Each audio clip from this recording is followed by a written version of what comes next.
நீங்கள் மும்பையில் இருந்தீங்கன்னா இந்த ஹோட்டலை கண்டிப்பாக ட்ரை பண்ணி பாருங்கள். மாட்டுங்காலில் இருக்க கஃபே மைசூர் ஹோட்டலுக்கு தான் வந்திருக்கேன். இவங்க கொடுக்குற ரவா தோசையாக இருக்கட்டும், அண்ட் முக்கியமாக இவங்க கொடுக்குற இந்த தொன்னை இட்லியாக இருக்கட்டும், அண்ட் இப்போ சீசனலாக ஆம்ரஸ் பூரியாக இருக்கட்டும், அண்ட் முக்கியமாக அம்பானியோட ஃபேவரட் ரெஸ்டாரண்ட் அப்படின்னு சொன்னாங்க. நான் இங்கே வந்துட்டு எல்லா டிஃபன் ஐட்டமும் ட்ரை பண்ணி பார்க்கலான்னு வந்திருக்கேன். அண்ட் அது மட்டும் இல்லாமல் இவங்க கொடுக்குற அந்த தொன்னை இட்லியும் ட்ரை பண்ணி பார்க்க போகிறேன். வாங்க என்னன்னு பார்க்கலாம். மாட்டுங்காலியே ஃபேமஸான ஒரு பிளேஸ் அது கஃபே மைசூர் அப்படின்னு சொல்லிட்டு. ஸோ இங்கே வந்து அம்பானியும் வந்து சாப்பிட்டுக்காருன்னா பார்த்துக்கோங்க, அந்த அளவுக்கு ஒரு ஃபேமஸான ரெஸ்டாரண்ட். அது மட்டும் இல்லாமல் அம்பானியோட பையன் கல்யாணத்துக்கு இவங்களும் வந்துட்டு சர்வ் பண்ணியிருக்காங்க.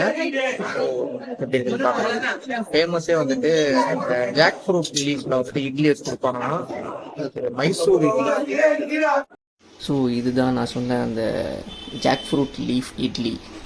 ஆக்சுவலாக பெங்களூரில் வந்துட்டு சிப்லு இட்லின்னு சொல்லுவாங்க. ஸோ இங்கே வந்துட்டு டிஃப்ரெண்ட்டாக எங்கள் ஜாக் ஃப்ரூட் லீஃபில் வந்துட்டு மாவு ஊற்றி இட்லி தராங்க. ஸோ ரெண்டுமே வந்துட்டு செம்ம டேஸ்ட்டாக இருக்கும். இட்லியோட இந்த சாம்பாரும் மிக்ஸ் பண்ணி சாப்பிடும்போது, அண்ட் சாம்பார் பார்த்திங்கன்னா வந்துட்டு அல்டிமேட் டேஸ்ட் அப்படின்னு சொல்லலாம். ஸோ அது மட்டும் இல்லாமல் இவங்க கொடுக்குற சட்னியும் வந்துட்டு சூப்பராக இருக்குங்க.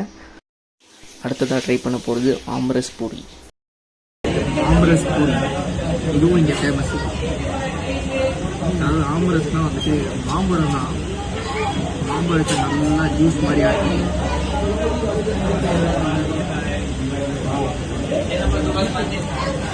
இந்த பூரியும் மாம்பழத்தை சேர்த்து சாப்பிட்டு செம்ம ஸ்வீட்டாக இருக்குது. டிஃப்ரெண்ட்டாக இருக்குது. இதுவும் ட்ரை பண்ணி பார்த்தேன். ஸோ நான் இங்கே வந்துட்டு ரவா தோசை, ஆம்ரஸ் பூரி அண்ட் இட்லி எல்லாமே ட்ரை பண்ணி பார்த்தேன். டிஃபன் ஐட்டம் எல்லாமே செம்ம டேஸ்ட்டாக இருந்துச்சு. நீங்களும் இங்கே வந்தீங்கன்னா ட்ரை பண்ணி பார்த்துட்டு எப்படி இருக்குன்னு சொல்லுங்கள். அது வரைக்கும் டாடா பாய் அண்ட் டேக் கேர்.